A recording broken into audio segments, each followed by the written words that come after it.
정각입니다. 반갑습니다. 내추럴이 플러스 다인그룹 최은진입니다. 네. 어유 바쁘죠 이번 주. 연휴 전이라 연휴 이렇게 막 이렇게 사업이 올라갈 땐 연휴가 참 반갑지가 않아요, 그쵸? 타이밍이 안 좋아. 이번 올해 연휴는 뭔가 타이밍이 안 좋은 것 같아요. 제 기억엔 설도 그랬어. 뭔가 타이밍이 안 좋았어요. 아, 이때보다 좀 아예 빨리 하든지 아예 늦게 하든지 막 이런 생각이 좀 들었던 것 같은데 이 추석도 타이밍이 조금 더 늦었으면 좋았겠다. 근데 올해 추석이 가장 뭐라고 하죠? 뜨거운 추석이래요. 어제까지 기사 떴잖아요. 그 열대야가 끝난 줄 알았는데 어제도 열대야였잖아요. 저 어제 새벽에 자다가 깼어요. 오늘 새벽이죠. 너무 더워가지고 더운데 모기도 있어. 아 진짜 정말 모기는 왜 멸종되지 않는 걸까요? 에? 뭐라고? 어디 필요할까요? 어디? 생각해봐요. 나는 다른 건 다 알겠어요.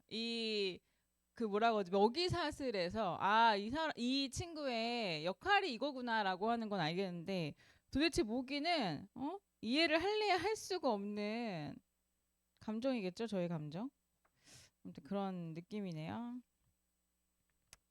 자, 오늘 또 그 거인이 보낸 편지 오늘 4장부터 6장까지 진행을 합니다만 우리 거인분들 여기 앉아 계신 분들 많지 않지만 어쨌든 오늘은 그러면 많은 분들의 얘기를 들어볼 수 있겠네요. 우리 소소하게 여기 계신 분들 좀 대화를 나누면 좋을 것 같아요.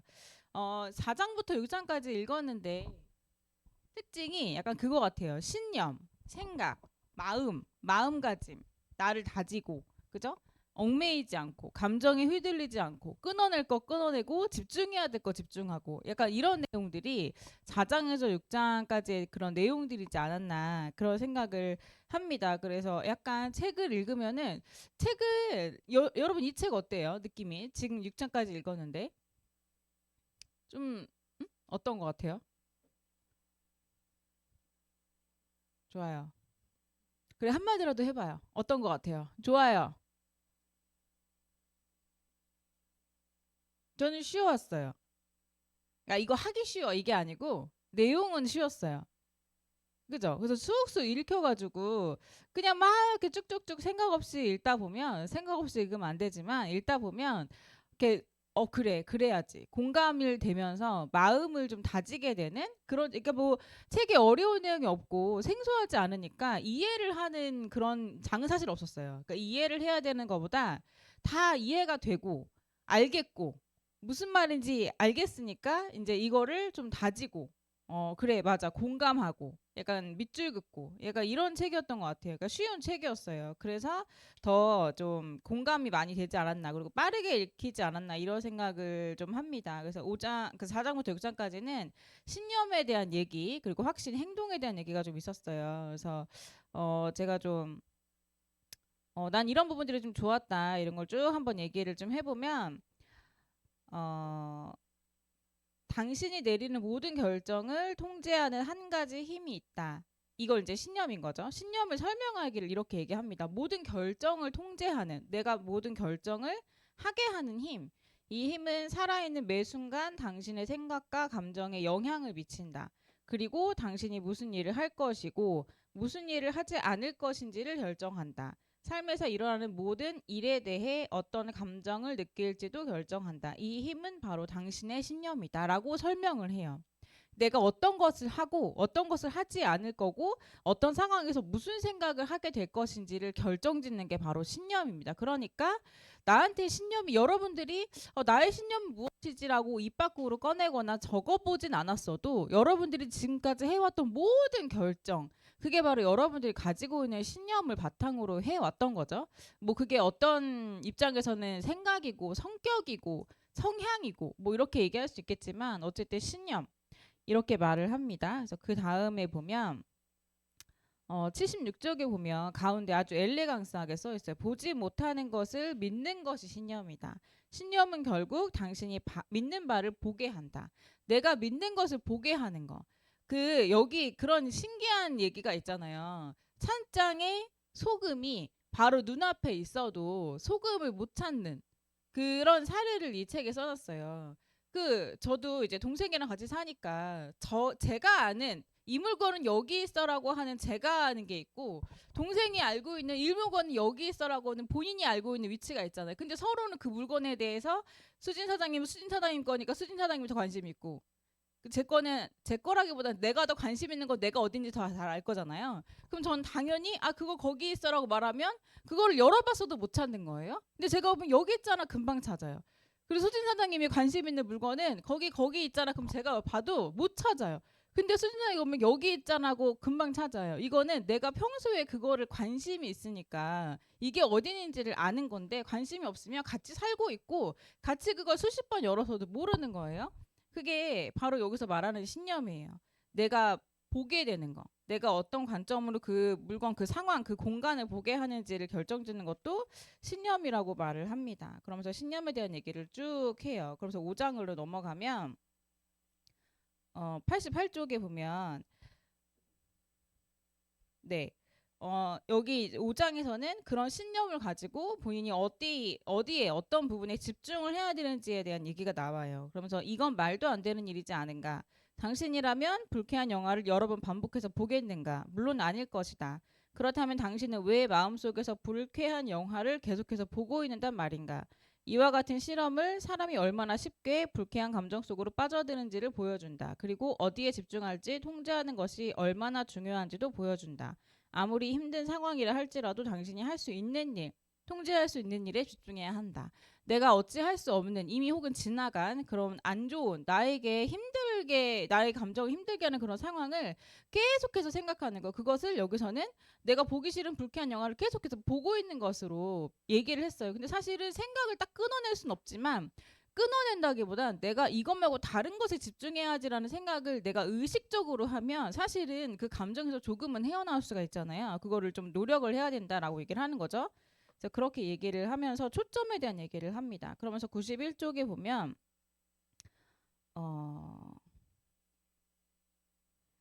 가고자 하는 방향에 초점을 맞추어야 합니다. 스포츠카를 타고 시골길을 운전하다가 갑자기 자동차가 제어되지 않아 사고를 당하는 사람들에 관한 뉴스를 들어본 적 있을 것이다. 이것도 약간 예를 드는 거죠. 그곳에는 수 킬로미터에 걸쳐 전봇대가 딱 하나밖에 없겠지만 어찌된 일인지 그들은 전봇대를 들이받고야 만다. 그 이유는 차가 통제되지 않는 순간 사람들은 피하고 싶은 그 대상에 온 신경을 집중하기 때문이다. 그리고 그 결과 그것과 가까워진다. 즉 현실은 당신이 무엇에 초점을 맞추든 그것을 향해 가까이 다가가게 된다는 것이다. 근처에 아무것도 없이 전봇대 딱 하나 서 있는데 그거를 굳이 가서 들이받는 이 차 사고를 얘기를 하는 거예요. 그러니까 내가 내가 피하고 싶지만 너무 두려운 나머지 그거를 오히려 더 집중하게 돼서 사고까지 일어날 수밖에 없는 그런 상황을 좀 얘기를 했는데, 그러니까 이 사람은 계속 머릿속에서 어떤 생각을 가져야 되고 어디에 집중해야 되는지를 계속 생각을 얘기를 하는 거예요. 그러면서 94쪽에 보면 그렇기 때문에 초점 바꾸기, 결단을 내리는 일, 신념 바꾸기, 이 모든 것이 하룻밤에 이루어질 수 있는 것인가? 그건 아니다. 물론 아니다. 다시 한번 말하지만 이는 근육을 키우는 과정과도 같다. 당신의 근육을 갑자기 뽀빠이같이 불룩 튀어나오게 하진 않는다. 아주 조금씩 서서히 키워지는 것이다. 그러나 확신하건대 초점을 조금이라도 바꾼다면 당신의 현실은 크게 변화할 것이다. 라고 얘기를 합니다. 그러니까 내가 어떤 신념을 가지고 어떤 초점을 가지고 어떤 행동을 할 것인지에 대한 거는 내가 지금 어찌할 수 없는 게 아니고 노력을 할 수 있는 거다라는 얘기를 해요. 그러면서 이제 얘기를 합니다. 근데 그 다음에 이제 질문, 긍정적인 생각을 할 수밖에 없게 내가 나 스스로에게 혹은 주변 사람들에게 어떤 질문을 할 것인지, 그 사람의 생각을 바꾸게 하는, 초점 바꾸게 하는 그런 질문들에 대한 얘기를 하면서 6장 마무리를 합니다. 그래서 사실은 아까 말씀드린 것처럼 책에 대한 내용이 어렵거나 그러진 않아요. 근데 내가 지금 되게 힘든 헤어나오기 힘든 생각을 결국엔 내가 하는 거구나. 내가 집중하기 때문에 더 그런 생각을 하게 하는 거지. 누가 나한테 굳이 와서 귓속에다가 너 그거 안 됐잖아. 너 그거 안 풀렸잖아. 너 그거 못 팔았잖아. 막 이렇게 얘기해주고 있는 게 아니잖아요. 아무도 그런 얘기 해주지 않고 심지어는 더 반대되는 얘기를 우린 여기서 많이 듣고 있는데도 내가 계속 그런 생각을 나 스스로 하는 거예요. 근데 스스로 하면 할수록 사실은 뭐가 있냐면 더 헤어나올 수가 없어요. 사실 부정적인 생각은 여러분 해답이 없어요. 그렇지 않나요? 부정적인 생각은 답이 없어요. 그냥 나를 더 힘들게만 할 뿐이에요. 그렇다고 해서 내가 갑자기 그래 하지 말아야지 하고 딱 긍정적인 생각한다고 해서 좋은 일이 생기진 않아요. 바로 막 이렇게 성과가 나진 않아요. 하지만 그래도 내가 오늘 하루 24시간을 비춰봤을 때 돌아봤을 때 내가 어떤 생각을 더 많이 하냐에 따라서 그래도 내가 오늘 한 가지를 더 하냐 덜 하냐의 차이를 봤을 때는 생각을 어디에 집중해야 한다라고 하는 게 좀 생각이 나는 거죠. 책이 너무 단순하기 때문에 사실 할 얘기가 많진 않아요. 책에 대한 얘기를 저는 이제 북토크 북모닝에서는 가능하면 책에 대한 얘기만 좀 하고 싶은데 제가 월요일 날 사실은 이 단락을 제가 오늘 북모닝을 할 거라 생각을 하지 못하고 월요일 날 미라클 라이프 저번 주구나. 저번 주 미라클 라이프 때 제가 그 얘기를 해서 영화 얘기했었잖아요. 다들 기억하시나요? 신념 얘기하면서 그 얘기를 했어요. 갑자기. 근데 신념 오늘 할 걸 그랬어. 그때 한 30분 얘기를 했는데 오늘 얘기했으면 오늘 30분 42분인 거죠. 52분인데 42분인데. 근데 그런 그 영화도 신념에 대한 얘기예요. 한 교수가 자기 목숨을 버려가면서까지 자기 신념을 어필을 한 거잖아요. 자기는 사형제도가 안 된다. 인권적으로도 안 된다라고 얘기를 하고 싶은데 아무리 얘기를 해도 그래서 누가 억울하게 잡혔는데 이름 한 명 대봐라고 할 때 자기가 이름을 한 명 대지 못하는 그 상황 때문에 그래서 이름을 자기 이름으로 만들어 버린 거잖아요. 자기 이름으로 억울하게 죽은 사람. 저는 영화를 눈치가 없는 편이 아닌데도 끝까지 갈 때까지도 그 사람이 짠 각본이라는 걸 눈치를 못했어요. 그 중간에 한번 강간으로 그 구속됐잖아요. 강간이 아니죠? 맞죠?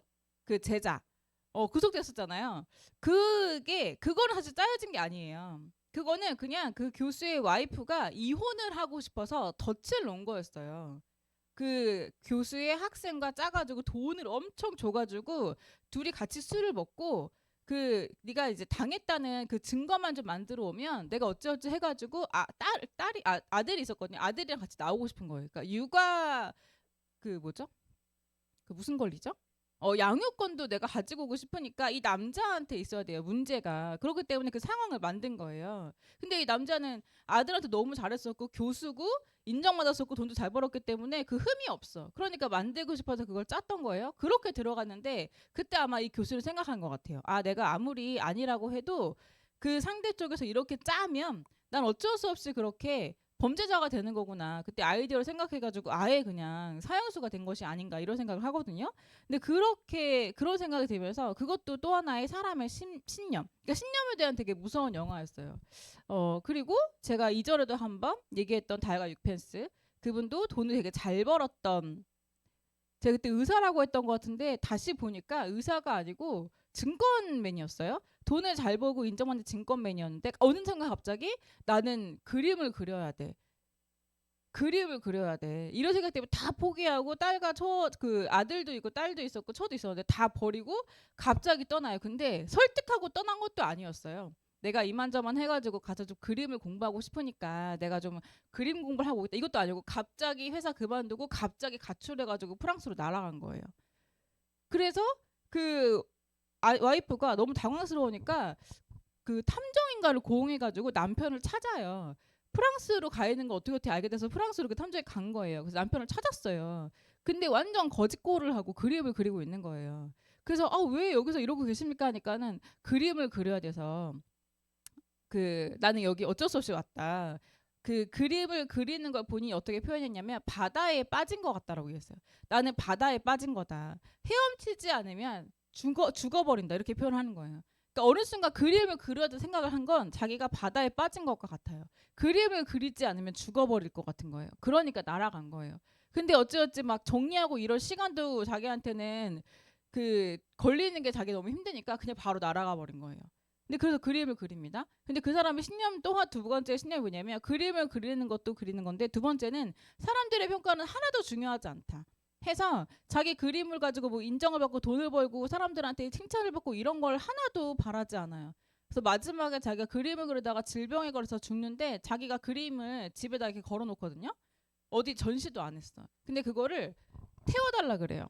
다 태워줘라. 내가 죽은 다음에. 내가 죽은 다음에도 누가 내 그림 보고 뭐 이렇게 저렇게 얘기하는 것도 싫은 거예요. 그래서 그냥 내가 죽은 다음에 이거 그림 다 태워줘라라고 얘기를 했던 게 본인의 유언이었어요.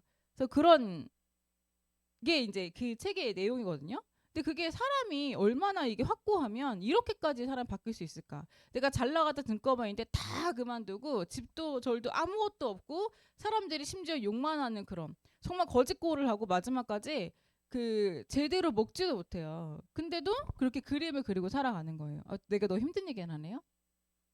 좋은 얘기 해야 되는데 신념이 있으면 힘들어집니다가 아닙니다. 어쨌든 신념이 있으면 이렇게도 사람이 행동할 수 있다.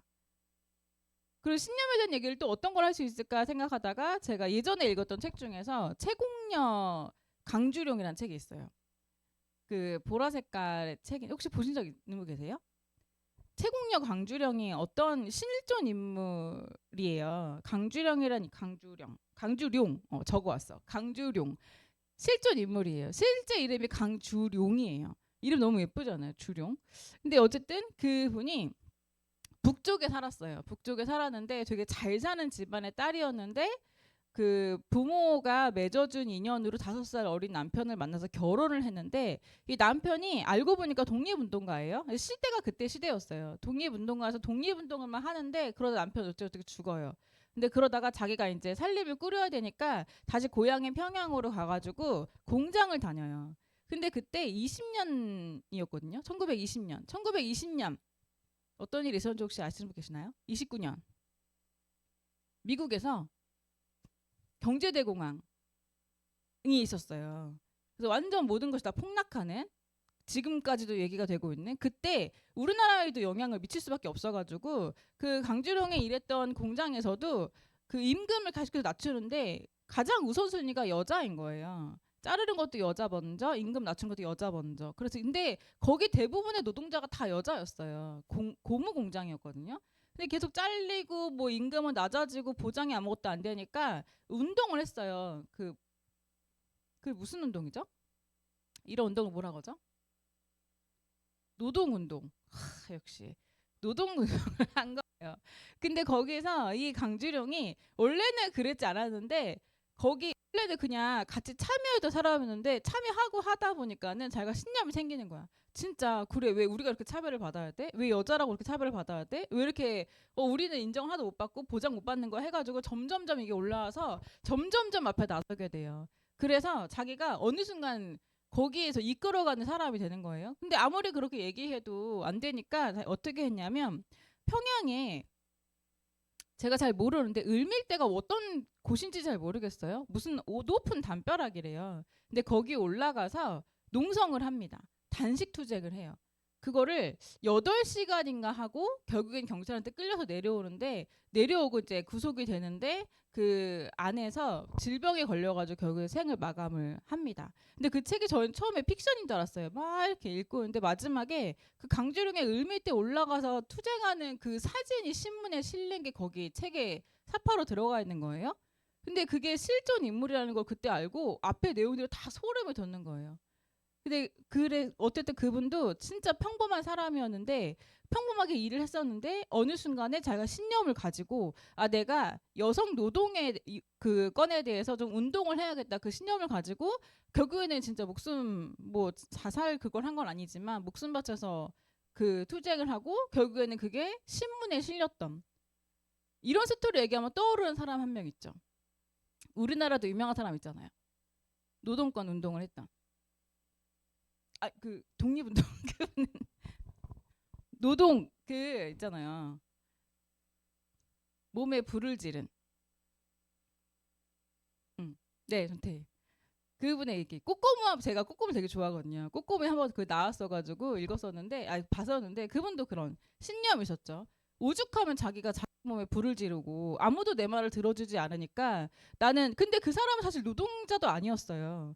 그죠? 공부를 잘했던 사람이었던 걸로 제가 대학생으로 알고 있는데 근데 노동자의 그런 상황을 보고 자기가 그거를 알리고 싶어서 하다가 아무도 내 말을 들어주지 않으니까 결국에는 내가 이렇게까지 하지 않으면 아무도 내 말을 들어주지 않는구나 해가지고 몸에 불을 지른 거죠.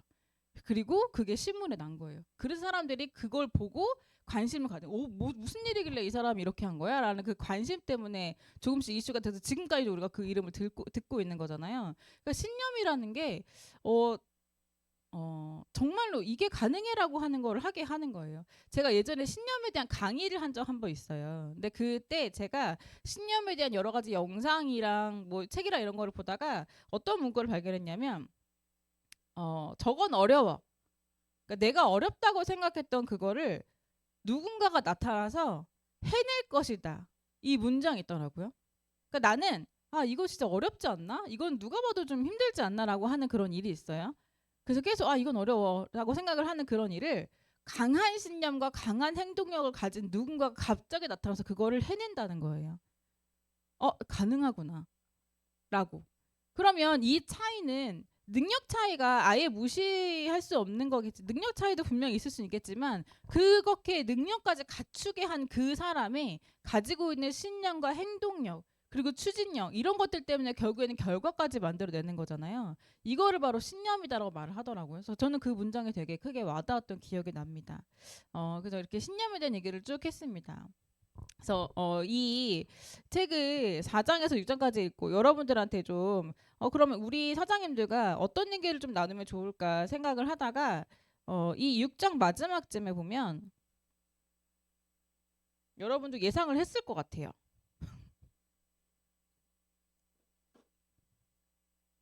6장의 마지막쯤에 보면 아닌데? 잠깐만요.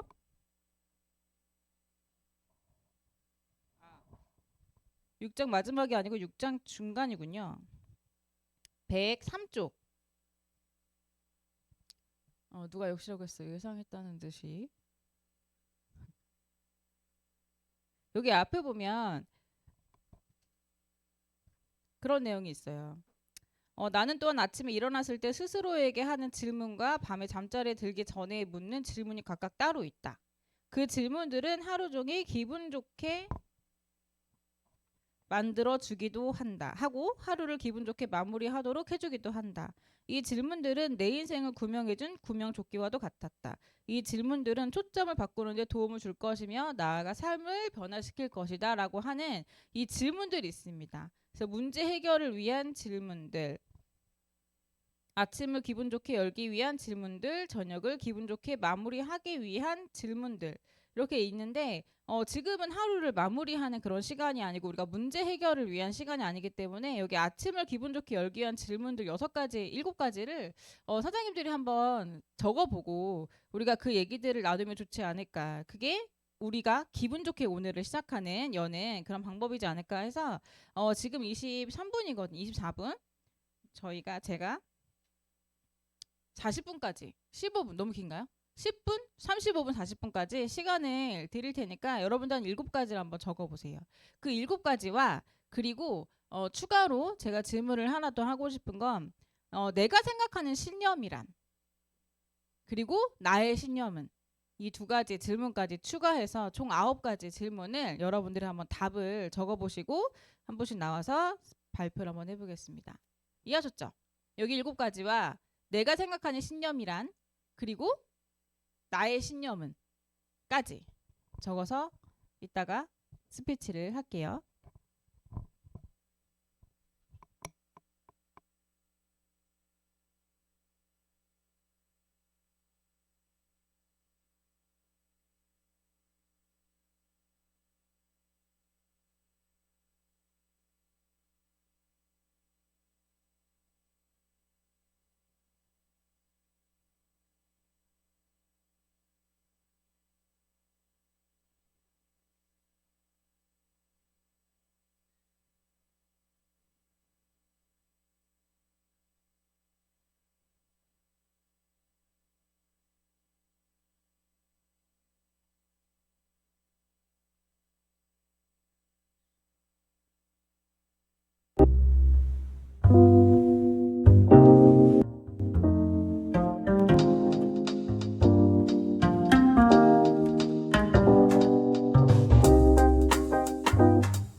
혹시 다 적으신 분 있으세요?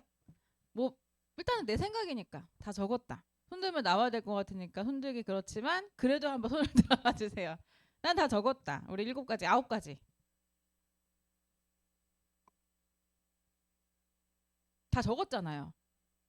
영석 사장님 다 적었어. 김비 사장 다 적으신 것 같고 우리 다 적으신 분 2분 일단 얘기를 들어볼게요. 너무 여유가 있으셔가지고 이거 7가지랑 그리고 나와주세요. 2가지 더.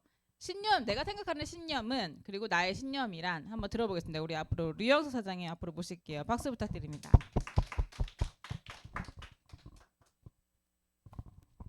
네, 류영석 MP입니다.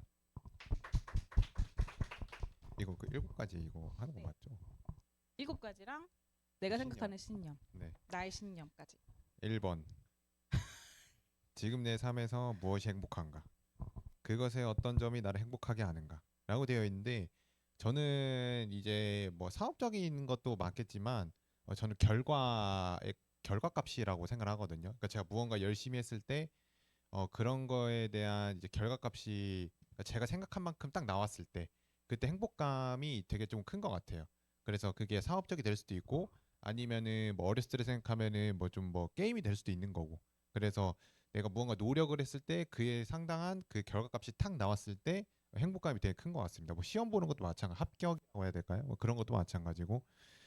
그 지금 2번째, 지금 내 삶에서 가장 가슴 설레게 하는 것은 무엇인가라고 되어 있는데 저는 솔직히 크게는 없었어요. 크게는 없었는데 지금 이 순간에 가장 저를 설레게 하는 거는 가능성인 것 같아요.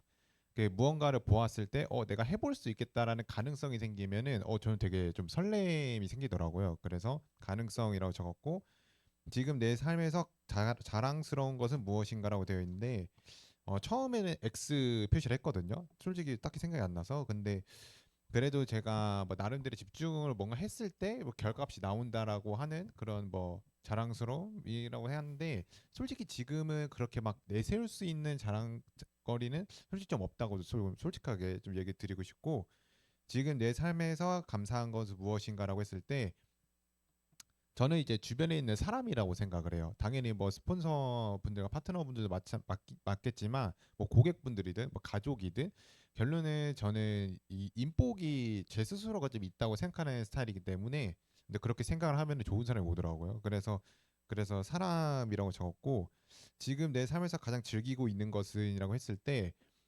아까 얘기했던 그런 결과 값에 맞는 나의 행동도 즐기는 것도 맞긴 한데 제가 외적으로 좀 얘기 드리면은 제가 요즘 그 드라마를 보거든요. 근데 아무 드라마만 보는 게 아니라 여기서 이제 그룹장님들이나 아니면 스폰서분들이 이거 한번 봐봐라라는 드라마인데 제가 최근에 봤던 드라마가 미생인데 미생을 제가 전편을 다 봤거든요. 그때 한번 그 고성용 국장이 미생 한번 봐라라고 해서 그날 이후로 제가 쭉 다 봤어요. 전편을 다 봤는데 확실히 그냥 무언가를 내가 즐길 때 그냥 눈으로만 즐기는 게 아니라 내 삶의 플러스가 되는 그런 것들 즐기는 것도 좋지 않을까라고 해서 드라마라고 적었고 내 삶에 전념하고 있는 것은 무엇인가 그것이 나를 어떤 점이 나를 전념하게 하는가라고 되어 있는데 저는 이제 사업이라고 적어놨고 그것이 어떤 점이 나를 전념하게 하는가라고 했을 때 저는 미래에 대한 투자라고 적었습니다. 제가 하고 싶어하는 게 결론 투자이기 때문에 저는 지금도 이렇게 공부를 하고 나중에 그러니까 그 투자에 대한 공부를 하고 투자를 했을 때 내가 할 수 있다라는 걸 좀 보여주고 싶은 것도 있고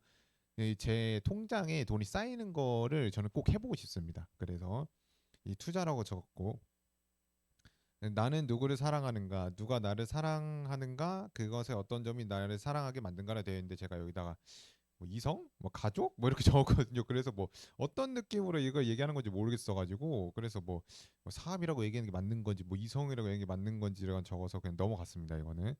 그리고 이제 신념은 저는 딱 하나만 얘기 드리면은 적을 만들지 말자라고 하는 게 저는 신념인 것 같아요. 그래서 사람을 상대할 때 어, 이전에 눈치를 좀 많이 봤던 것 같아요. 적을 만들기 싫어서. 그 사람이 조금이라도 아닌 행동을 하면은 내가 좀 빠지고 그 사람이 뭔가 좀 화를 낼 것 같아 하면은 그 자리를 피하고 그 사람이 뭔가 나를 조금 마음에 안 들어 하면은 맞추려고 노력을 하고 예전에는 이렇게 좀 살았는데 지금도 뭐 크게 다르진 않았다고 솔직히 생각하는데 적을 만나지 여기 적혀 있어요. 적을 만들지 말자. 대신 할 말은 하자라고 적어놨는데 지금 이게 제 신념으로서 이 사업을 하고 있습니다.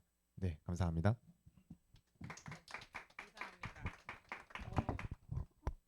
네. 약간 기본적으로는 영석 사장님 얘기를 들으면 칭찬입니다. 자신감이 기본적으로 있으신 것 같아요. 자기 검열을 좀 하시는 편이시긴 하지만 자신감이 좀 기본으로 있으신 편이 생각으로 지금 이 1번부터 4번, 5번까지 얘기를 해주신 것 같아서 저는 그게 좀 인상 깊었고요. 그리고 마지막에 얘기하셨잖아요. 적을 만들지 말자. 이 얘기를 할 때 제가 갑자기 어떤 생각이 들었냐면 신민아, 나랑 동갑이었던 것 같은데 신민아가 30대가 되고 나서 깨달은 게 하나 있대요. 어디서 얘기했는지 기억은 안 나는데 저도 그냥 그 캡처로 본 거라서 깨달은 게 있었는데 뭐였냐면 신민아 맞나? 아닐 수도 있어요. 근데 무슨 걸 깨달았냐면 되게 어릴 때 신민아가 아니야. 한예진인가? 아무튼 어릴 때에는 어 그런 얘기를 들었대요. 제가 이해한 게 맞는지 잘 모르겠어요. 영상을 본 게 아니라 띄엄띄엄일 수 있는데 사람들한테 잘 그 지적을 잘 못하고 이래도 허허 저래도 허허 하니까 사람들이 왜 너는 이래도 허허 저래도 허허라고 하냐고 이렇게 얘기를 들었던 적이 있었나 봐요. 근데 그때는 그게 잘못됐나라고 생각을 했었는데 나이를 들면서 오히려 차라리 그렇게 내가 주변 사람한테 그렇게 이래도 저래도 이렇게 웃어주는 그런 사람들 있잖아요. 그 사람들은 상대방의 기분을 배려하는 게 아닌가. 굳이 그 관계를 어색하거나 안 좋게 만들지 않고 두루두루 잘 지내고 싶으니까 오히려 더 그런 성격이었던 게 아닌가 이런 생각을 하면서 이게 잘못된 게 아닌 것 같다. 오히려 지금은 더 유하게 사람들을 대한다. 뭐 이런 얘기를 했던 기억이 나는데 저도 그 말에 공감을 좀 해요. 나이가 들면 나이라는 게 아니고 사람이 그래. 나이가 들면 들수록 좋은 사람들이 어떤 사람들이냐면 어릴 때는 멋있는 사람, 강한 사람 이런 사람에게 더 끌렸던 것 같거든요. 그러니까 이성 이게 아니고 그냥 사람 자체를 봤을 때. 근데 나이가 들면 들수록 배려심이 있는 사람, 말을 참 예쁘게 하는 사람 그런 사람들에 더 끌려요. 그런 사람들과 있는 게 저도 더 편해요. 그런 생각이 들더라고요. 저게 되게 쉽지가 않다. 그 예민한 사람들 있잖아요. 되게 예민한 사람들. 그 예민한 사람들은 진짜 예민한 사람들은 주변 사람들이 그 사람이 예민한 걸 모른대요. 이 말 아세요? 왜 기분대로 행동하는 사람들 있잖아요. 되게 예민해가지고 각이 서가지고 막 이렇게 그런 사람들은 진짜 예민한 게 아니고 정말 예민한 사람들은 주변 사람들이 그 사람이 예민한 줄을 모른대요. 왜 그러게요? 왜 그럴까요? 그 말이 맞는데 그 말을 조금 포장해서 말해봐요. 그게 왜 숨길까요? 들키기 싫으니까? 보다는 좀 다른 개념인데 예민하다는 거는 상대방들이 나한테 하는 모든 것에 다 감정을 느끼는 거잖아요. 그죠? 말 한마디나 표정이나 이런 거 말투의 행동에 다 느끼는 거니까 이게 내가 누군가한테 했을 때 그 사람의 감정까지도 내가 아는 거예요.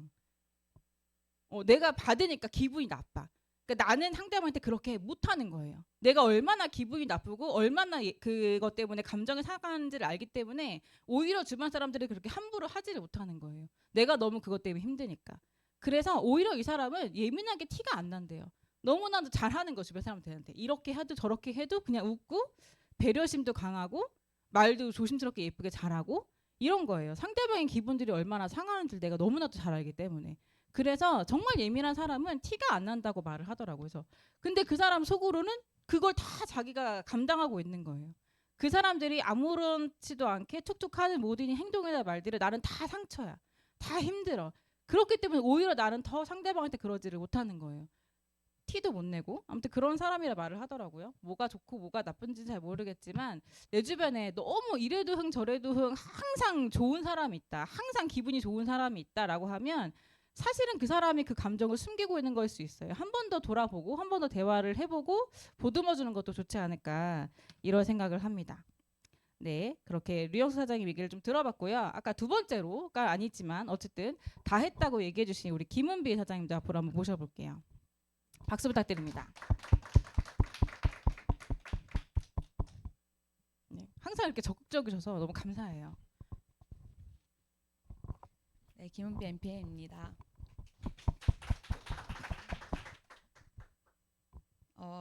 지금 내 삶에서 무엇이 행복한가? 그것이 어떤 점이 나를 행복하는가? 목표 달성과 돈 벌고 성취 욕구가 있는 게 행복합니다. 지금 내 삶에서 가슴 설레는 것은 무엇인가? 그것의 어떤 점이 나를 설레게 하는가?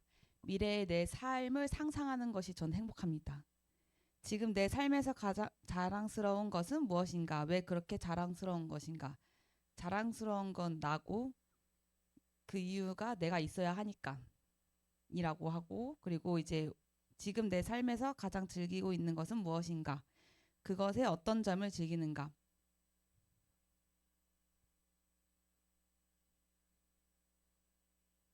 어? 잠깐만요. 지금 내 삶에 감사한 것은 무엇인가? 요거가 이제 함께 해주는 모든 것, 집, 가족, 팁 이렇게. 그리고 5번이 지금 내 삶에서 가장 즐기고 있는 것은 무엇인가? 그랬더니 그거는 이제 내가 성장하고 내 미래가 상상되는 것이 좀 즐겨진다 라고 썼습니다. 6번이 지금 내 삶에서 전념하고 있는 것은 무엇인가? 돈 버는 거. 7번이 나는 누구를 사랑하는가? 누가 나를 사랑하는가? 그것이 어떤 점이 내가 사랑하는 게 만들었나? 나는 나를 사랑하고 부모를 사랑하고 그 이유는 내 편이기 때문에. 그리고 신념은 저는 뭐 크게 엄청 생각해 본 건 없지만 항상 생각했던 거는 나는 된다, 나는 될 사람이다, 행운하다, 항상 된다, 뭘 해도 된다. 저는 항상 그런 생각을 좀 하고 삽니다. 감사합니다. 김은비 사장님의 신념은 모든 곳에서 느껴집니다. 좋은 거예요. 신념이 확고하기 때문에 행동 결정된다고 우리는 배웠으니까. 얘기를 들으면서 나도 다 적어봤다 하시는 분. 다 적었잖아요. 그죠? 눈 맞으시면 시킬 것 같으니. 얘기해보고 싶으신 분. 아직 우리에겐 10분의 시간이 있습니다. 오늘은 난 자발적으로 했으면 좋겠어요. 네. 최정은 사장님 앞으로 모실게요. 감사합니다. 제가 항상 이렇게 시키기만 감사해요. 네, 최종 MP입니다.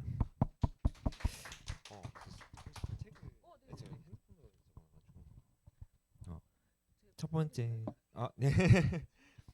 첫 번째가 지금 내 삶에서 무엇이 행복한가에서 저는 아무래도 가족들이 좀 어디가 심하게 아프거나 그런 거 없이 약간 지금 다들 건강한 게 그게 아무래도 제 삶에서 이제 가장 행복한 게 아닐까 라는 생각이 들고요. 그리고 그것에 어떤 점이 나를 행복하게 하는 이 부분이 지금 방금 얘기한 부분이고요. 그리고 2번이 지금 내 삶에서 가슴 설레는 것은 무엇인가 라고 했을 때 네트 사업의 비전이 아무래도 가장 저의 가슴을 설레게 하지 않을까 그거를 좀 생각해 봤는데 앞으로 많은 사람들이 알게 되면서 이 네트의 비전인 걸 그 파이프라인을 구축하는 거잖아요. 어쨌든 그 부분에 대해서가 가장 크게 설레는 게 아닐까라고 저는 적어놨고 그다음에 세 번째가 지금 내 삶에서 자랑스러운 것은 무엇인가 왜 그것이 자랑스러운가에서는 어머니의 건강이지 않을까 합니다.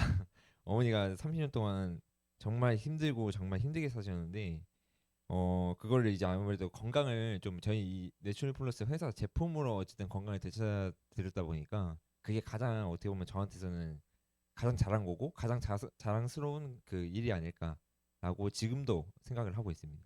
그리고 네 번째, 지금 내 삶에서 감사한 것은 무엇이고 그것에 어떤 점이 감사한가 봤을 때는 네트를 만나는 점이 아마 제일 감사한 것 같아요. 그리고 이게 또 뭐 있냐면은 그 네트로 인해서 가장 또 감사한 거는 스폰서님들을 뵙는 거. 지금의 스폰서님들을 이제 만나게 해줬던 점이 가장 감사하고 그런 분들을 인맥으로서 지금 가지고 있다는 자체가 저한테는 매우 감사한 일이라고 생각이 듭니다. 그리고 5번 같은 경우에 지금 내 삶에서 가장 즐기고 있는 것은 무엇인가 그것의 어떤 점을 즐기는가라고 했을 때 이거 다 사업적이네요. 제가 여기서 저거는 다 사업적 적었네요. 레드 사업이고요. 이게 이제 하나씩 결과들이 나오면서 그것을 제 두 눈으로 이제 확인하고 보고 하는 것들이 가장 즐겁지 않나. 네. 한마디로 결과가 나오는 것들이 가장 즐겁죠. 보는 게. 그리고 여섯 번째 지금 내 삶에서 전념하고 있는 것은 무엇인가. 이것도 뭐 같네요. 레드고요. 나의 인생에 있어서 꿈을 실현할 수 있는 부분이다 보니까 저의 인생에 대해서는 가장 큰 비중을 차지하고 있다고 생각이 듭니다. 그래서 이렇게 대부분이 다 어떻게 보면 네트에 관련된 내용들이 많은 이유가 그런 것 같아요. 그리고 7번 같은 경우에 나는 누구를 사랑하는가, 누가 나를 사랑하는가, 그것의 어떤 점이 내가 사랑하게 만드는가. 첫 번째는요, 그냥 저는 저를 사랑합니다. 그리고 이게 그리고 두 번째가 아까 전에 이제 누가 나를 사랑하는가 했을 때는 아무래도 가족들이 가장 저를 사랑해주지 않을까라는 생각이 들고요. 나의 이제 왜 그렇게 저를 사랑하는 생각을 했냐면요. 누가 다 똑같이 있을 거라고 생각이 들어요. 왜냐면 자기 인생은 자기 딱 하나밖에 없고 내가 살아가는 지금 이 순간에 어쨌든 내 인생이 있는 거기 때문에 그게 가장 사랑을 해야 되는 부분이지 않을까 자기 자신을 약간 그렇게 생각을 했기 때문에 그렇고요. 8번은 신념이죠. 신념은 제가 진짜 뭔가 딱 하나가 솔직히 없어요. 막 생각을 해봤는데 뭐 크게 딱 그 지금도 생각해서 좀 놀랬던 게 갑자기 생각해 보니까 제가 신념이 막 크게 없더라고요. 그래서 의외하게 좀 생각했는데 거기 중에서 그냥 지어 짜서 생각한 게 쪽팔리게 살지 말자가 가장 제일 크게 생각났던 것 같습니다. 네, 감사합니다. 감사합니다. 심하게 쪽팔린 적 있으신가요?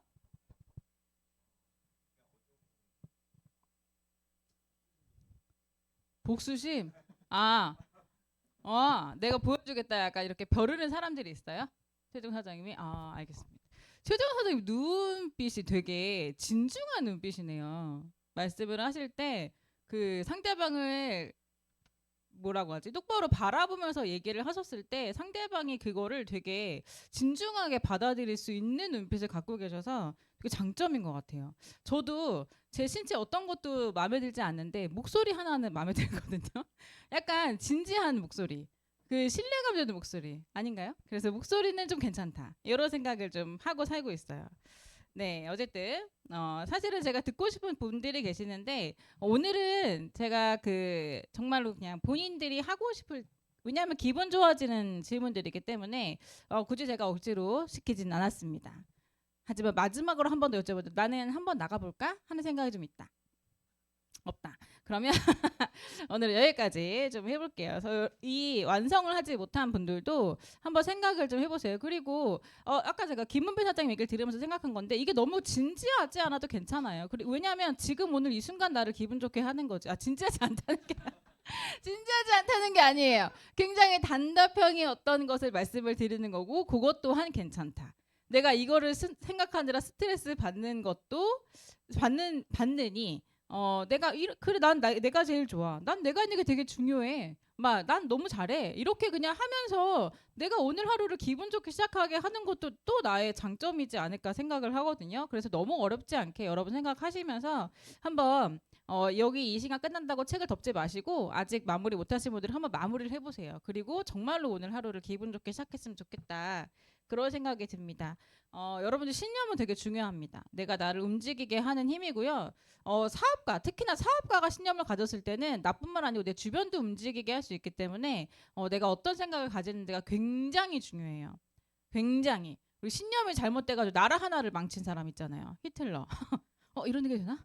무튼 이 가장 위에 있는 끌어가는 사람의 이 신념, 생각이 얼마나 많은 영향을 주는지가 너무나도 잘 드러나는 사람들이 몇 명 있잖아요. 그래서 되게 중요합니다. 내가 지금 어떤 신념을 가지고 내 팀을 끌어가는지가 되게 중요하기 때문에 항상 생각을 좀 해주셨으면 좋겠고 제가 이거 하나만 말씀을 드리고 마칠게요. 멘탈이 강한 사람, 신념이 강한 사람, 이 사람의 특징 6가지 제가 쭉 적어본 게 있거든요. 제가 이것도 어디서 본 거예요. 한번 읽어보면 1번이 의미가 있는 사람, 어떤 행동에 의미가 있는 사람, 아무렇지 않게 하는 사람이 아니라는 거죠. 그리고 실패를 성장의 계기로 삼는 사람, 원대한 계획과 구체적인 계획이 있는 사람. 그 4번째가 평소에 몸 관리를 잘하는 사람, 건강 관리겠죠. 5번째는 전략적으로 환경을 조절하는 사람, 내가 일을 잘할 수밖에 없는 환경을 만드는 사람이에요.